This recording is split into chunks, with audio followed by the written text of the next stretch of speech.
नारायण वासुदेव हे नाथ नारायण वासुदेव हे नाथ नारायण वासुदेव। बोलिए श्री कृष्ण भगवान की जय।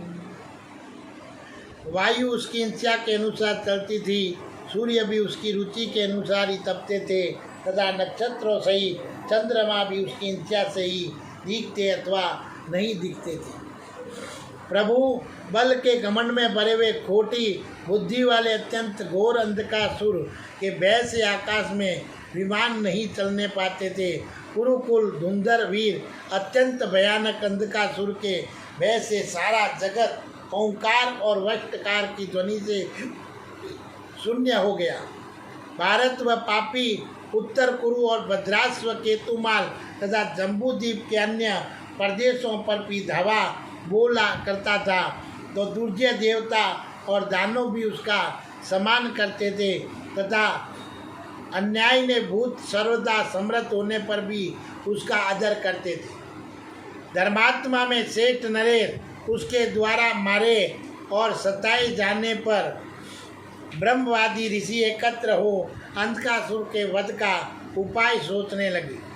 उन ऋषियों में बुद्धिमान विश्वती भी थे और उन्होंने इस प्रकार कहा कि इस असुर मृत्यु रुद्रदेव के सिवा दूसरे के हाथ से किसी तरह नहीं हो सकती। दीति की वर देते समय महर्षि कश्यप ने भी ये बात कह दी थी कि मैं भगवान रुद्र से इसकी रक्षा नहीं कर सकता। यही बुद्धिमान कश्यप जी का वचन है और अतः हम लोग उस उपाय पर विचार करें जिससे दुष्टों का संहार करने वाले सनातन देव भगवान शंकर को ये पता लग जाए कि अंधकासुर के अत्याचार से समस्त प्राणी पीड़ित हो रहे हैं। भगवान रुद्रदेव इस जगत के स्वामी और सत्पुरुषों के हाथ से हैं। जब उन्हें इस बात का पता चल जाएगा तब भी अवश्य सबके आंसू पहुँचेंगे, तो अंधकासुर को मारकर जगत का दुख दूर कर देंगे। उन देवादिदेव जगत गुरु भगवान शिव का ये व्रत है कि दुष्टों से साधु पुरुषों की विशेषतः ब्राह्मणों की अवश्य रक्षा करनी चाहिए। अतः हम सब लोग नारद बाबा की शरण में चलें, वही उसका उपाय जानते होंगे क्योंकि वे भगवान शंकर के मित्र हैं। विश्वती की बात सुनकर उन सभी तपोधनों ने जब आकाश में दृष्टि डाली तो देवता देखा देव ऋषि शिरोमणि नारद स्वयं आ पहुँचे। तो आज भी आपके सामने नारद स्वयं पहुँचे हुए इस उपाय से। ये जो मोबाइल का साधन है ये नारद जी की कृपा से समझो कि साधन हुआ और आज इस महामारी से अपने एक दूसरे मिल रहे हैं, होते हुए अंदर बंद होते हुए। तो इसलिए उन्होंने नारद मुनि का यथोचित रीति से पूजन और विधिवत सत्कार करके कहा, देव ऋषि भगवान साधो आप शीघ्र कैलाश पर्वत को चले जाएं और अंधकासुर का वध करने के लिए भगवान शंकर को आवश्यक सूचना दीजिए। आप ही इस कार्य के योग्य हैं। और उन ऋषियों ने नारद जी से कहा, आप जगत की रक्षा के लिए प्रयत्नशील हो। और तब नारद जी मुनि ने तथास्तु कहकर और उनका निरोध स्वीकार कर लिया। और ऋषियों के चले जाने पर उन विद्वान मुनि ने उस कार्य के विषय में मन ही मन विचार करके यह देख और समझ लिया कि इस विषय में अपने को क्या करना है। तत्पश्चात भगवान नारद मुनि देवादिदेव महादेव जी का दर्शन करने के लिए उस स्थान पर आए जहाँ नित्य भगवान वृषभ ध्वज और मंदार वन में विराजमान होते हैं। भगवान शूलपाणी के प्रिय सखा मुनिश्रेष्ठ नारद जी वह मंदारों के उस रमणीय वन में एक रात रहकर भगवान शिव से आज्ञा ले पुनः स्वर्गलोक को लौट आए। भरतनंदन उन्होंने अपने गले में मंदार पुष्पों द्वारा अच्छी तरह बनाई गई और विशेष कला के साथ गूंथी गई माला धारण कर रखी थी, जिसकी सुगंध सभी श्रेष्ठ सुगंधों में परम उत्तम थी। नरेश्वर, उन्होंने संतान माला की लड़ियां भी गले में डाल रखी थी, जो उन्हीं संतान कुसुमों से बनी हुई थी और उससे भी बड़ी सुगंध फैल रही थी। उन माला को धारण करके वे उस स्थान पर आए जहाँ बल के घमंड में भरा हुआ दुरात्मा अंधकासुर रहता था।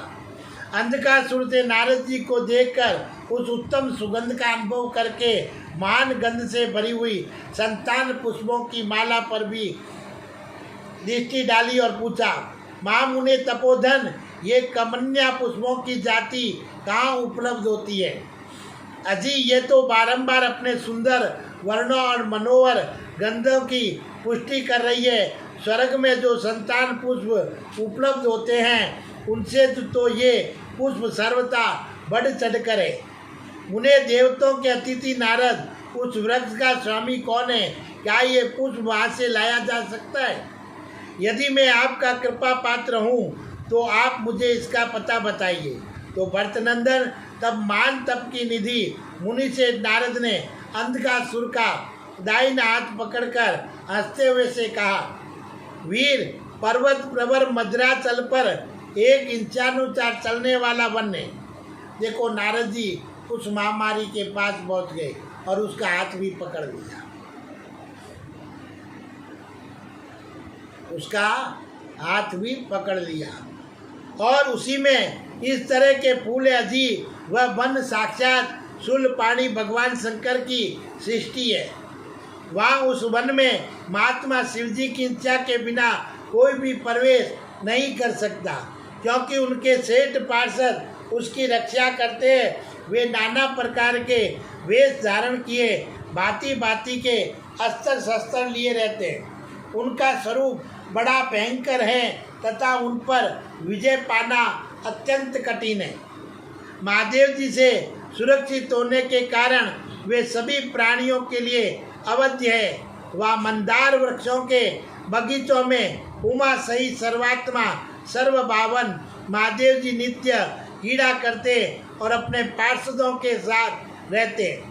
कश्यप कुमार, विशेष तपस्या के द्वारा तीनों लोकों के स्वामी भगवान शिव की आराधना करके ही ये मंदार पुष्प प्राप्त किए जा सकते हैं।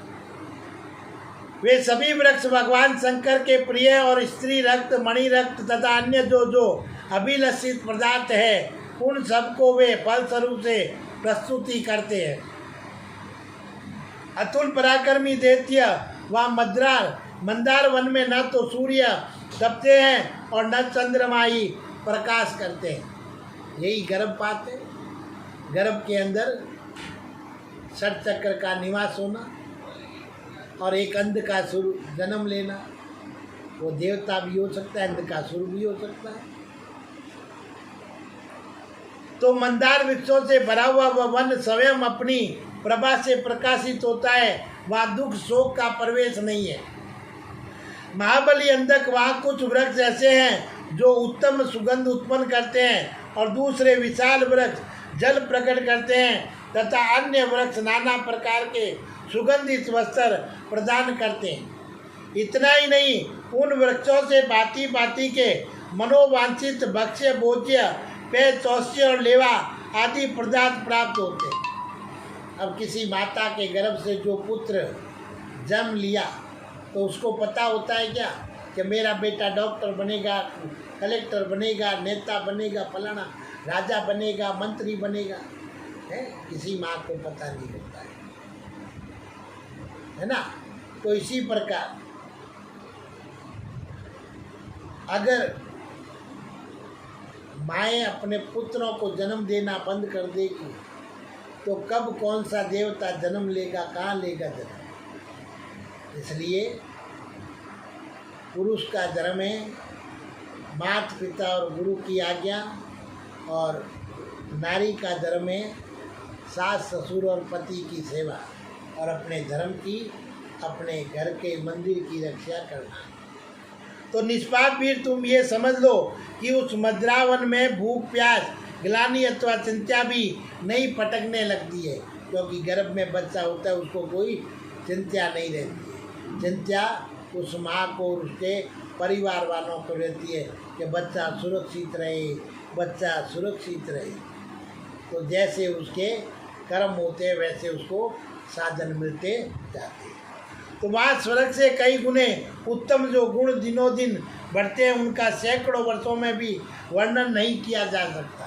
तो वो बढ़ोतरी होता रहता है, बढ़ता रहता है, कण से बॉल गेंद ऐसे ऐसे बढ़ता बढ़ता एक प्रभु का रूप धारण करके सामने प्रकट हो जाता है। तो दैत्य प्रवर जो वहाँ एक दिन भी निवास कर लेगा, वे महेंद्र सहित संपूर्ण लोकों पर अतिशय विजय प्राप्त कर लेगा।